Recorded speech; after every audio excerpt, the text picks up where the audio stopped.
ॐ अज्ञानतिमिरान्धस्य ज्ञानञ्जनशलाकया चक्षुरुन्मिलितं येन तस्मै श्रीगुरवे नमः। नमो विष्णुपादाय कृष्णप्रेष्ठाय भूतले श्रीमते भक्तिवेदान्तस्वामिनिति नामिने। नमस्ते सारस्वते देवे गौरवाणी प्रचारिणे निर्विशेष शून्यवादी पाश्चात्यदेशतारिणे। नमो महावदन्याय कृष्णप्रेमप्रदायते कृष्णाय कृष्णचैतन्यनामिने गौरतुसे नमः। जय श्री कृष्ण चैतन्य प्रभु नित्यानंद श्री अद्वैत गदाधर श्रीवासादि गौर भक्त वृंद। हरे कृष्णा कृष्णा कृष्णा हरे हरे, हरे राम राम राम हरे हरे। हरे कृष्णा। आप सभी भक्तों का हार्दिक स्वागत है आज के एकादशी स्पेशल श्री नामामृत के डिस्कशन में। तो हम लोग चर्चा कर रहे थे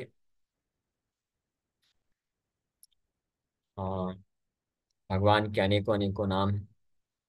the lord has got innumerable names. Krishna expands himself into many different names.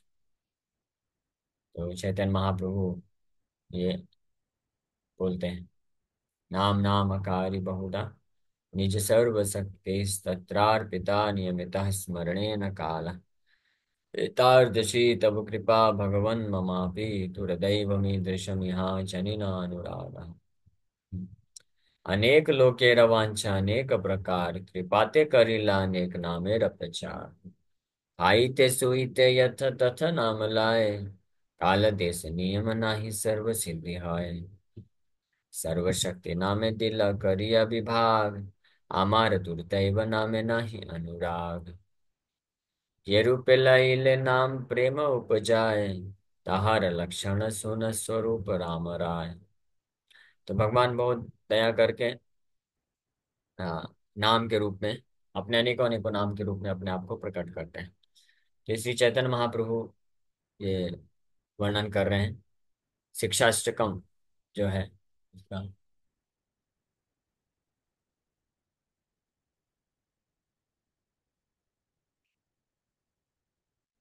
तो स्वरूप दामोदर गोस्वामी और रामानंद राय इनको महाप्रभु शिक्षाष्टकम दे रहे हैं 8 श्लोकों में अल्टीमेट इंस्ट्रक्शंस प्रदान कर रहे हैं। तो हरिनाम की ही महिमा है। हरिनाम चेतो दर्पण मार्जनम, पहले श्लोक से लेकर के कैसे हरिनाम जप करके जो है कृष्ण के प्रति जो सर्वोच्च सर्वोत्तम भाव है, प्रेम है, वो कैसे प्राप्त किया जा सकता है, इसका वर्णन कर रहे हैं। तो अब उसका लक्षण बता रहे हैं कि कैसे किस भाव में किस तरीके से नाम लिया जाए ताकि प्रेम उपजाए, प्रेम को प्राप्त कर सके। ओ स्वरूप Damodar Goswami and Ramanand Rai, hear from me the symptoms of how once you chant the Hare Krishna Mahamantra to awaken very easily one's dormant love for Krishna. Trinadapi sunicena tarorapi sahishnuna amanina manadena kirtaniya sada Hari. One who thinks himself lower than the grass, who is more tolerant than a tree, and who does not expect personal honor, but is always prepared to give all respect to others, can very easily always chant the holy name of the Lord. तो कीर्तनिया सदा हरि। हाँ, सदैव कृष्ण के नाम का जप करने के लिए क्या योग्यता है वो इस श्लोक में महापुरुष शिक्षा दे रहे हैं कि जब कोई सदैव कृष्ण के नाम का कीर्तन या जप करता रहेगा तो आगे चल के फिर प्रेम प्राप्त हो सकता है, प्राप्त होगा। तो इसलिए पहले क्या करने से, क्या योग्यता जरूरत है सदैव कृष्ण के नाम का जप करने के लिए, वो है तृणादपि सुनिचेना, जो अपने आप को घास घास से भी ज्यादा विनम्र और वृक्ष से भी ज्यादा सहनशील मानता है, होता है। और ये 4 चीजें जरूरी है, जो खुद के आदर सम्मान के प्रति एंग्शियस नहीं, तत्पर नहीं, और ना ही और अन्य सभी को आदर सम्मान देने के लिए हमेशा तत्पर रहता है। ऐसा व्यक्ति, ऐसा भक्त जो है सदैव कृष्ण के नाम का जप कर सकता है।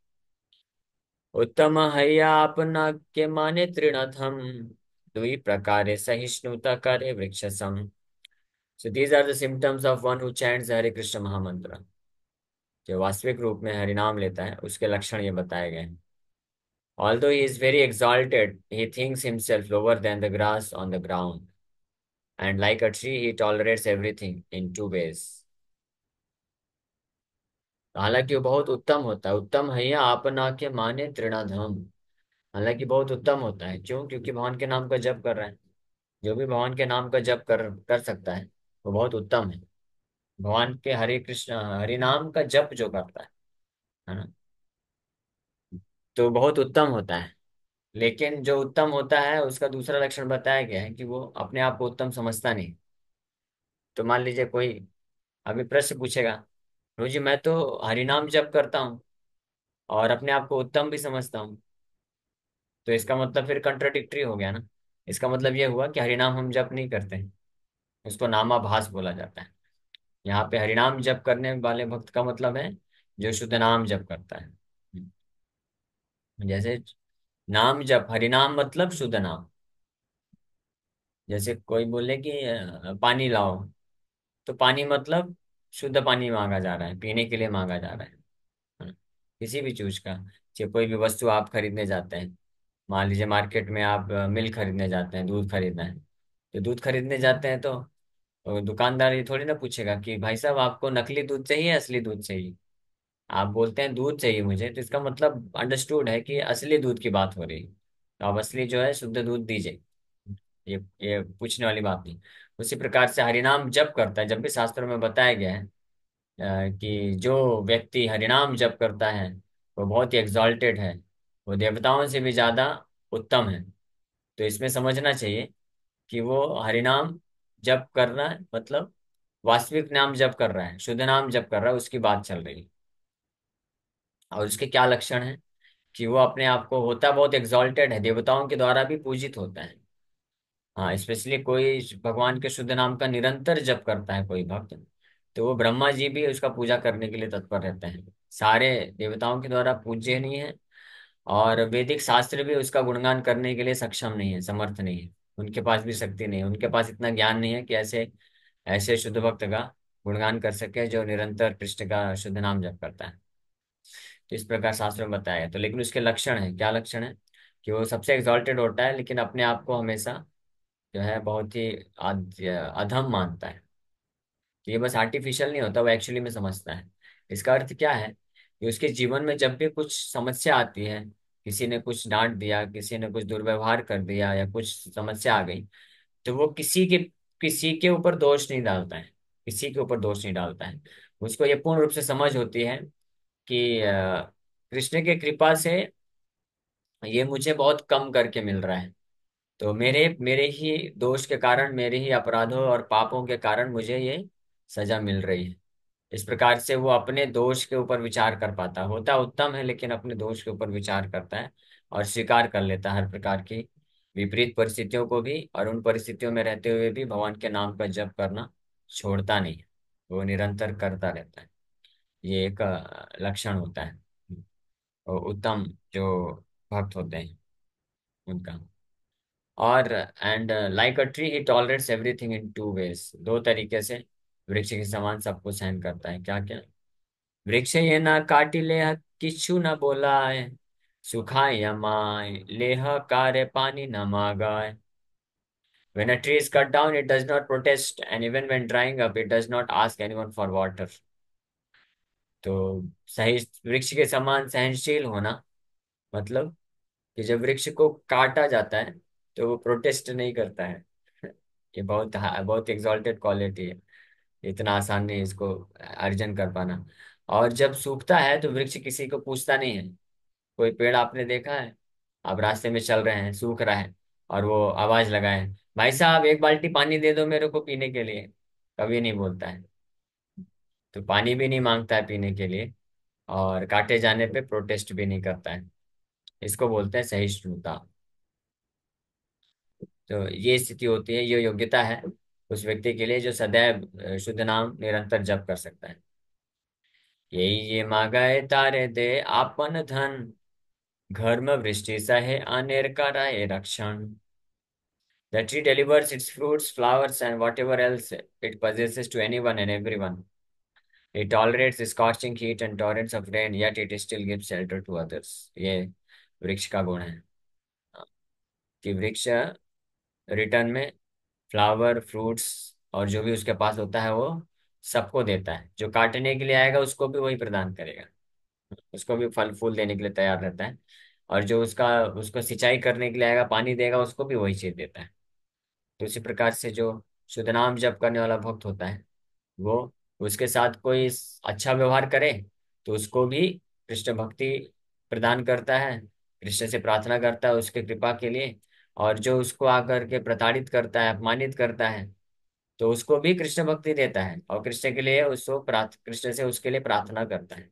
ऐसा नहीं कि जो आके अपमानित कर रहा है और जो उसको जो है उसको बुरा बुरा बोल रहा है, कष्ट पहुंचा रहा है या उसका सुनता नहीं है, तो उसको श्राप दे देता है। श्राप नहीं देता है, श्राप उसके मुख से कभी निकलता ही नहीं। और ना ही वो कभी डिस्क्रिमिनेट करता है। तो यहाँ पे जो दूसरा गुण बताया गया है वृक्ष का, कि जो है वृक्ष कभी डिस्क्रिमिनेशन नहीं करता है। तो ऐसे ही while distributing the message of God consciousness, Krishna consciousness का मैसेज, संदेश को वितरण करते वक्त जो ऐसा भक्त होता है, वो ये विचार नहीं करता है कि ये तो आ, मुझे पसंद नहीं करता है, या मैं इसको पसंद नहीं करता हूँ, इसको मैं नहीं दूंगा भगवद गीता का ज्ञान, इसको क्लास में नहीं लेके आना है, या इसको अपॉर्चुनिटी नहीं देना है, इसको चैंटिंग नहीं सिखाना है। ऐसा नहीं है। वो विदाउट डिस्क्रिमिनेशन उनका उद्धार करता है, सेवा में लगा के रखता है। ऐसे ऐसे बहुत मुश्किल है, इतना आसान काम नहीं है ये कर पाना इस तरह से। ऐसे जो बहुत एग्जॉल्टेड डिवोटीज होते हैं, शुद्ध भक्त होते हैं, वो ऐसी स्थिति में हर व्यक्ति को सेवा में लगाते हैं, सेवा में लगा के रखते हैं। कोई उनको धमकी भी देगा, उनको प्रताड़ित करेगा, उनके प्रति ईर्ष्या का भाव भी रखेगा, तो उसको भी कृष्ण की सेवा से अलग नहीं करते हैं, कृष्ण की सेवा में लगा के रखते हैं। तो ये इसका मतलब है। तब होगा ऋणादपि सुनिशेन तरोरिव सहिष्णु। उत्तम है यह वैष्णव हव्य निरभिमान, जीवे सम्मान दिव्य जानी कृष्ण अधिष्ठान। Although Vaishnava is the most exalted person, he is prideless and gives all respect to everyone, knowing everyone to be the resting place of Krishna. हालांकि वो खुद बहुत ही उत्तम है, शुद्ध नाम जप कर रहा है, बहुत उत्तम है, देवताओं के द्वारा भी पूजनीय है, लेकिन कभी ये एक्सपेक्ट नहीं करता है कि लोग मेरे को उचित प्रकार का सम्मान दें। ऐसा आशा बिल्कुल नहीं होता उसको, है ना। तो कि उसको क्या, अमानी ना मान देना, अमानी, अमानी मतलब he does not expect respect. हाँ। तो इसका अर्थ क्या है? इसका अर्थ है कि he is not anxious to be glorified. वो सम्मान प्राप्त करने के लिए चिंतित नहीं रहता है। अगर जैसे शुद्ध वैष्णव होते हैं तो वो प्रचार अपना सेवा करते हैं, कहीं पे सम्मान मिलता है तो भी हाथ जोड़ करके सारा का सारा सम्मान अपने पूर्ववर्ती आचार्यों को, भगवान को ट्रांसफर कर देते हैं। और कहीं पे कोई गाली देता है तो उसको भी सहन कर लेते हैं, उसको भी स्वीकार कर लेते हैं कि ये मेरे ही अपने पाप और अपराध कर्मों के कारण मिलता है। तो वो इस तरह से एंक्शस नहीं होते हैं कि मुझे ग्लोरीफाई करना चाहिए, बल्कि उल्टा वो हर एक एक जीवात्मा को रिस्पेक्ट देता है, सम्मान देता है, ये जानते हुए कि कृष्ण परमात्मा के रूप में उसके साथ है, उसके हृदय में विद्यमान है।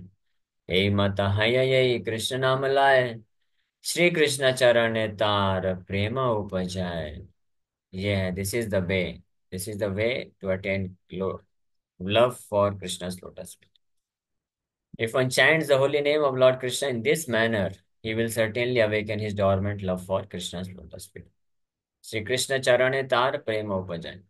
विदाउट एनी डाउट, कोई संशय नहीं होगा, निश्चित रूप में कृष्ण के प्रति प्रेम को प्राप्त कर लेगा जो इस भाव में कृष्ण के नाम का जप करता है। जिसके पास ये भाव नहीं है, इस भाव का अभाव है, तो वो नाम जप करने पर भी कृष्ण के प्रति जो है प्रेम उपस्थित नहीं हो पाता है। इसलिए महाप्रभु ये शिक्षा दे रहे हैं कि कैसे। और इतना बोलते बोलते कहीते प्रभुर दैन्य बाडिला, शुद्ध भक्ति कृष्ण थाई मागी ते लागिला। इतना बोलते बोलते श्री चैतन्य महाप्रभु के हृदय में विनम्रता, दैन्य भाव तीव्रता से प्रकट हो गया और कृष्ण के सामने कृष्ण से भीख मांगने लग गए शुद्ध भक्ति प्राप्त करने के लिए। As Lord Chaitanya spoke in this way, his humility increased and he began praying to Krishna to be able to discharge pure devotional service. तो श्री चैतन्य महाप्रभु जब ये प्रवचन कर रहे हैं शिक्षाष्टकम का, स्वरूप दामोदर गोस्वामी राय रामानंद के पास में, तो वास्तव में वो बस एक प्रवचन के लिए नहीं बोल रहे हैं, वो उस भाव में है। ये बोलते बोलते तृणादपि सोनी चेना का व्याख्या करते करते उनके हृदय में बड़ा विनम्रता प्रकट हो गया और रोने लग गए और कृष्ण को बड़े विनम्रता दैन्य भाव से प्रार्थना करने लग गए कि कृष्ण आप शुद्ध भक्ति प्रदान करिए, शुद्ध भक्ति प्रदान करिए। प्रेम मेरा स्वभाव यहाँ प्रेम मेरा संबंध, से माने कृष्ण मोरा नाही प्रेम गंध। एक और अद्भुत लक्षण है प्रेम का। क्या लक्षण है? जिसके पास शुद्ध भक्ति है या कृष्ण के प्रति प्रेम है, उसका क्या स्वभाव है यहाँ पे बताया गया है। Wherever there is a relationship of love of Godhead, its natural symptom is that the devotee does not think himself a devotee. Instead, he always thinks that he has not even a drop of love for Krishna. जिसके हृदय में जितनी मात्रा में कृष्ण के प्रति प्रेम होता है, जो जितना उन्नत भक्त होता है, और स्वाभाविक रूप से लक्षण ये होता है कि उसके हृदय में उतना ही ये महसूस होता है, ये फील होता है, जस्ट बाहर से लिप सर्विस के लिए बोलता नहीं है, वो फील होता है, महसूस करता है कि मेरे पास कृष्ण के प्रति एक बूंद मात्र भी प्रेम नहीं है, मैं तो बिल्कुल भी भक्त नहीं हूँ।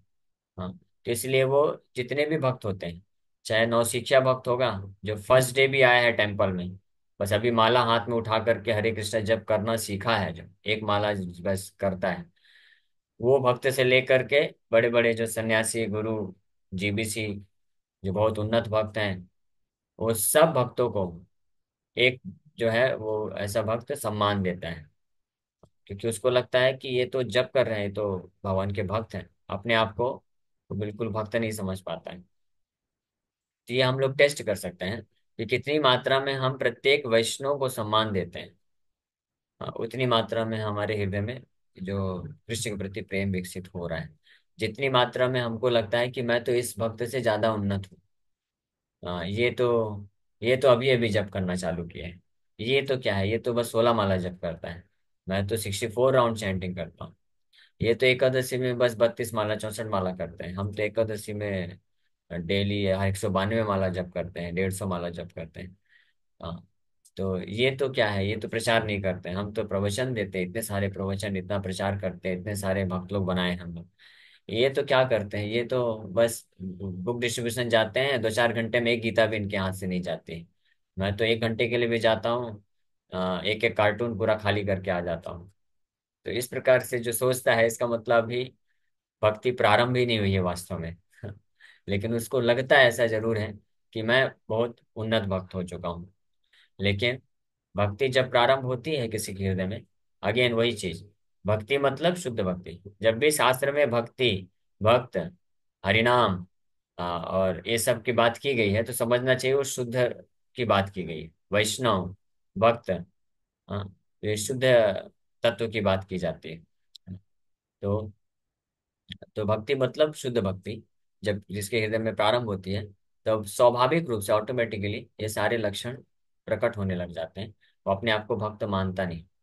तो जो भक्त समझता है अपने आप को, वो भक्त नहीं, और जो भक्त है वास्तविक रूप में, वो जो है अपने आप को भक्त नहीं मानता है। शिला भक्ति Saraswati Thakur comments that persons who are actually very poor because they possess not even a drop of love of Godhead or pure devotional service, falsely advertise themselves as great devotees, although they cannot at any time realize the transcendental bliss of devotional service.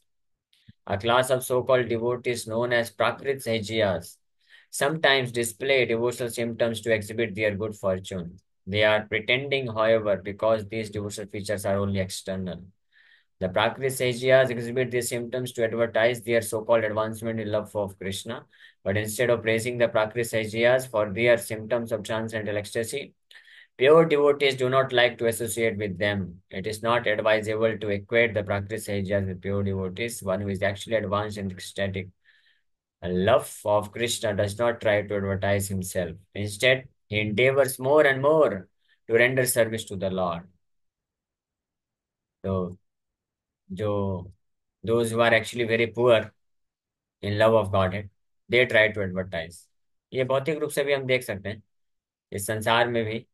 जो लोग जिनके पास ज्यादा धन संपत्ति नहीं है, गरीब होते हैं, तो वो इस प्रकार से रहन सहन बनाते हैं ताकि बाहरी रूप से लगे कि ये भी हैं कुछ। हाँ, वो कपड़े, स्पेशली कॉलेज के जो लड़के लोग होते हैं, वो कहीं पार्टी में जाना है, कहीं बाहर फंक्शन में जाना है, तो अब इतना पैसा तो है नहीं उनके पास कि कोट शूट सब खरीद सके, तो वो लोग रेंट में खरीदते हैं या किसी फ्रेंड के पास होता है तो उससे उधार में ले लेते हैं और पहन के जाएंगे अच्छे से, दिखाने के लिए कि हमारे पास भी है।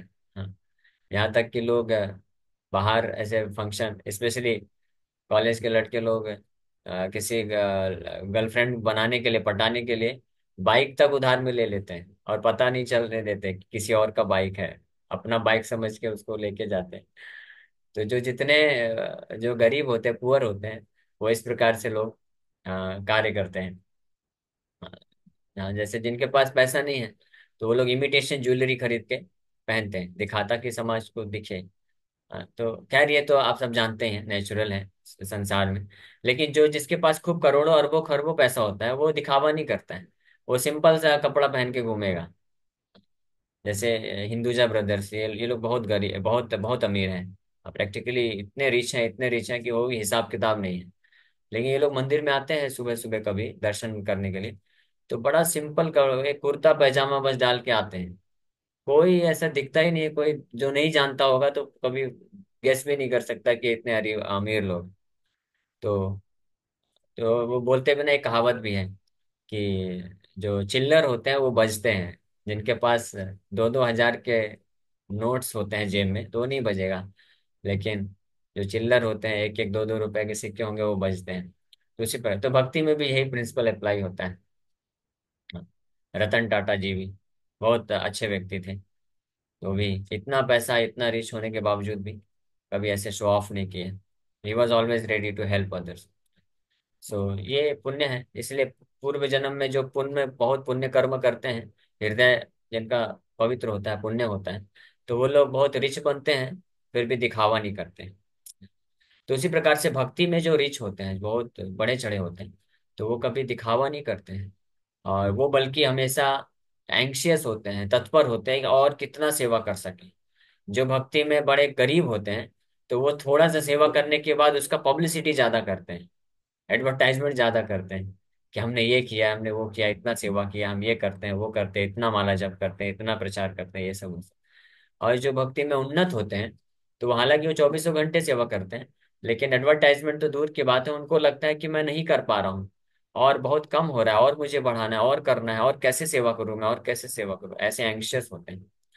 तो इस प्रकार के भाव को जो रख सकता है, वो सदैव कृष्ण के नाम का जप करके कृष्ण के प्रति फिर शुद्ध प्रेम को विकसित कर सकता है, प्राप्त कर सकता है। ओके, ठीक है, हम लोग यहीं पे विराम करते हैं।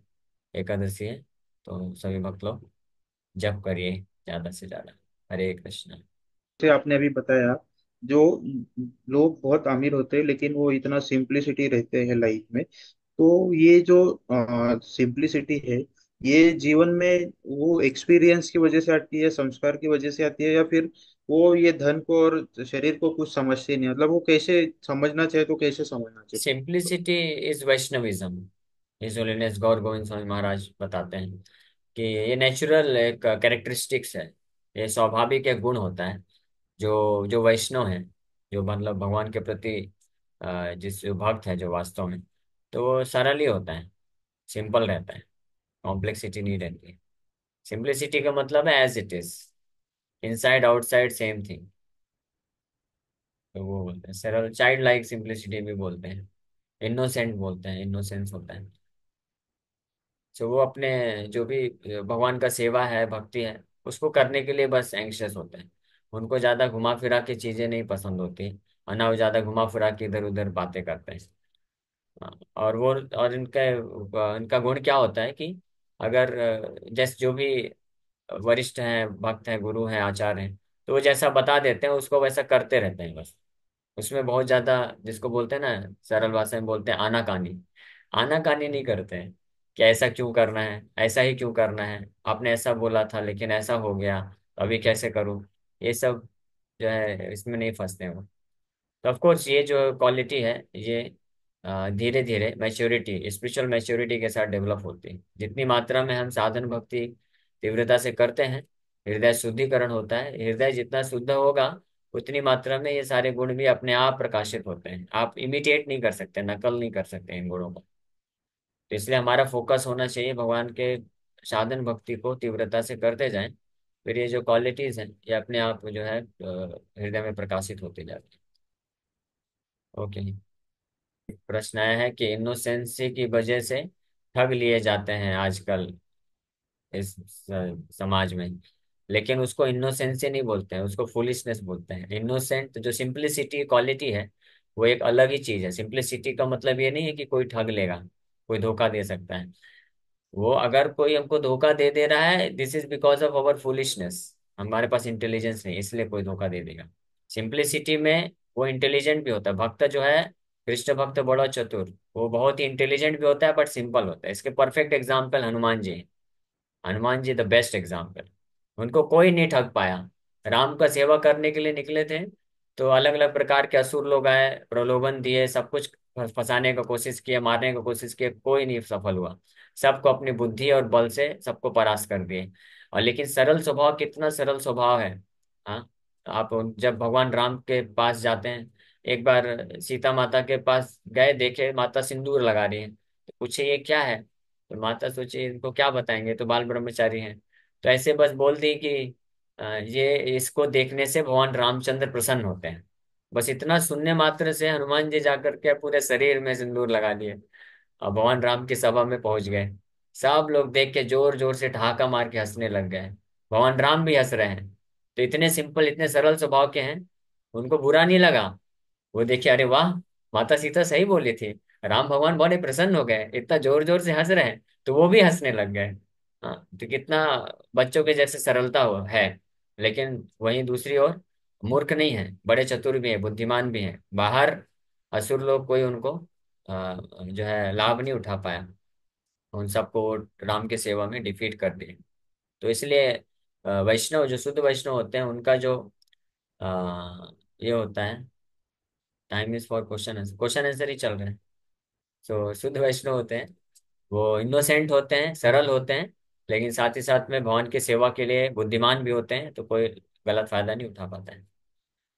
What's the way to remain humble at all times and not be proud of anything we do or have? Okay, so the best way is to always remember the greatness of the Supreme Lord. So if you always remember the greatness of the Supreme Lord, you will always remain humble. Because humility means to understand we are not doing anything, we are insignificant. हम लोग महत्वहीन हैं। मैं कुछ नहीं कर रहा हूँ, मैं महत्वहीन हूँ और मैं इनसिग्निफिकेंट हूँ। Everything is under the control of the supreme Lord. तो भगवान के ग्रेटनेस को, भगवान और भगवान के भक्तों की महानता को जब हम जानते हैं, अवेयरनेस जिसको बोलते हैं, when you are aware of true knowledge, then automatically you will become humble. है ना। ये अहंकार क्यों आता है? अहंकार आता है क्योंकि अज्ञानता के कारण। तो जो लोग भक्त नहीं होते हैं वो अज्ञानता में होते हैं, वो जानते नहीं है कि भगवान ये सब कुछ कर रहे हैं, भगवान ही अल्टीमेट कंट्रोलर है। इसलिए वो लोग अपने आप को ही समझते हैं कि मैं ही सब कुछ कर रहा हूँ। अहंकार विमूढ़ आत्मा, भगवान गीता में बोलते भी हैं। तो इसलिए the more we hear about Krishna, the more we get knowledge about the greatness of the Lord, and the more we can become very humble. Okay.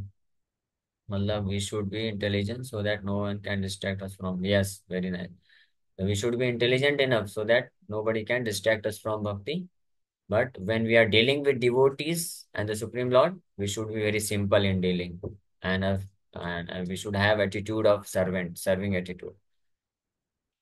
Okay. So समय हो गया है, यहीं पे विराम करते हैं। Thank you very much.